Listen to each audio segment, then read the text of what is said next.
Hey all, no red background, but I do have a movie review. Finally.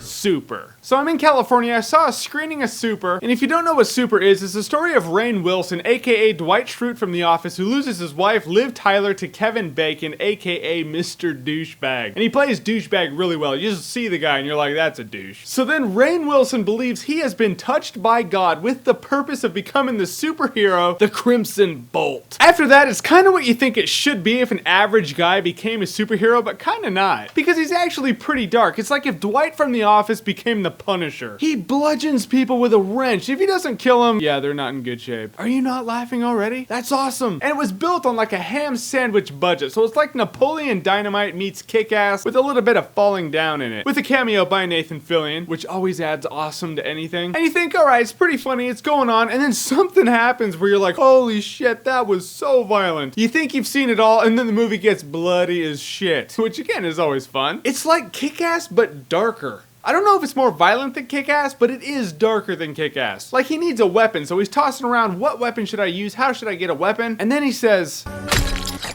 that'll do. Cool. And then the 2 minutes after that is just a montage of awesome and win. In terms of bloody and unapologetic, this is probably the most unapologetic superhero movie that I've ever seen. Kick-Ass was awesome and it was great. It still felt like a comic book movie, but like just took it over the top, which made it cool. But Super was just really bloody. He like bludgeons guys with that big ass wrench. People who deserve it though. You know. And I liked Ellen Page in it. She's really fun. Like, Ellen Page is like the nerdiest tomboy who's still like really cute. Works for this role. I liked her in the movie. She was a bit enthusiastic, but it was funny. And then there were scenes of like badassery. Shit goes down at a point you're like, that is actually really badass. My biggest regret in the movie is that someone dies, and I don't think they needed to die, at least not in the anticlimactic way that they died. Maybe I'm a sucker for a common and basic formula, I don't know, but I just don't think the character needed to die. That's one of those scenes where you're like, that's hard to see. It just is. But all in all, the movie's funny as hell, it's unapologetic, like I said, it's fucking bloody. If you like any or all of those three, you'll like it. And Nathan Fillion winning. I gotta stop saying that shit. I really like the movie, and then the end happens, and then like the end's going, and the movie's wrapping up, and Rainn Wilson's doing a voiceover, and it's really good. And for some messed up reason, I almost wanted to cry. I don't know, I just did. So I don't know how wide a release this movie's gonna get, but I thought it was a good time, no alcohol required whatsoever. It's not for everyone, it's just not. Like, there were people who liked Kick-Ass that probably will not like this movie, but I personally had a good time with it. Dude gets his head like split with a wrench. Dude. So as my stay in California comes to a close, I'm getting back into my movie reviews. I get back on Monday, I'm gonna watch all the movies I can that I missed, and then the days after that, you're gonna get a lot of shit from me. Rango, Adjustment Bureau, Battle Los Angeles, this stuff I missed. I feel like I've been like on Pluto. I might as well have been on Pluto. But if you like what you've seen here and you wanna see more, click right here to see more.